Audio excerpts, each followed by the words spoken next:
কিছু মানুষ তোমার পিছনে সারা জীবন পড়ে থাকবে, তারা সারা জীবনই পড়ে থাকবে, তারা কখনোই তোমার সামনে যেতে পারবে না। তো তোমাকে সামনে এগিয়ে যেতে হবে। তো পিছনের মানুষ পিছনেই কথা বলবে, সামনে এসে কথা বলা তাদের ক্ষমতা থাকে না।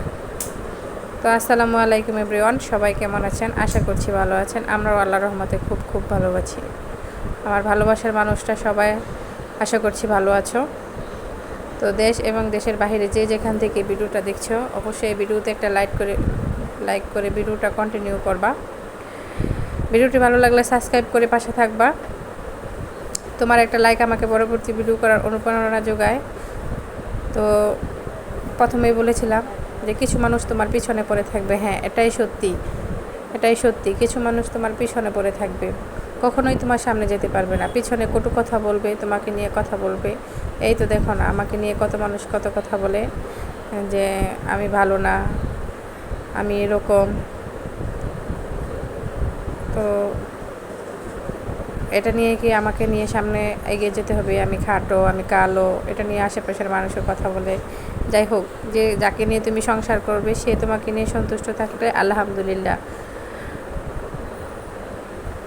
তোমার আর দুনিয়ার কোনো কিছু লাগবে না, কারো সাথে তোমার কোনো কিছু বলারও দরকার নেই, করার দরকার নেই। যে তোমাকে নিয়ে খাবে, যে তোমাকে নিয়ে সংসার করবে, সে তোমাকে নিয়ে থাকলে আলহামদুলিল্লাহ। যাই হোক, দেখো আজকে ভেন্ডিবাজি করব। তোমাদের সাথে অনেক কথাই বলে ফেলেছি, মনের আবেগে, মনের কষ্টে। তো ক্ষমাতুল্য দৃষ্টিতে দেখবা। তো আজকে ভেন্ডিবাজি করব আর পাঙ্গাস মাছ দিয়ে কচুরমুখী দিয়ে রান্না করব। তো দেখতেই পেরেছো, প্রথমে আমি ভেন্ডিগুলো সুন্দর করে কেটে ধুয়ে নিয়েছিলাম। তো তোমাদের ভাইয়া কালকে বাজার থেকে মাছ এনেছিল, সেই মাছগুলো আমি রাত্রে ধুইনি, রাত হয়ে গেছিলো। বাজারতে যেহেতু কাটিয়ে এনেছে, তো সেখান থেকে আমি কিছু মাছ বার করে ধুয়ে ফ্রিজে রেখে দেব, আর বাকিটা আমি রান্না করব, কিছু মাছ রান্না করব। তো যেহেতু আমি পাঙ্গাস মাছ খাই না, শুধু ওদের দুজনের জন্য রান্না করব। তো আমি কিন্তু এই পাঙ্গাস মাছের চামড়াগুলো কেটে ফেলে দিব। তো আমি সুন্দর করে আগে লবণ দিয়ে ধুয়ে নিচ্ছি। মাছগুলোতে অনেক বিজলা বিজলা পানি বের হচ্ছে। তো পাঙ্গাস মাছ আমি খাই না। এদিকে আমি রান্না বসিয়ে দিয়ে ভেন্ডিটা ভাজি করে নিচ্ছি, কারণ এই দিক দিয়ে কাজও করছি, এদিকে তাড়াহুড়ো করে তরকারি রান্না করছি। পানি ছিল না, এখন পানি আসলো। ভাড়া বাসায় থাকা আসলেই কষ্ট।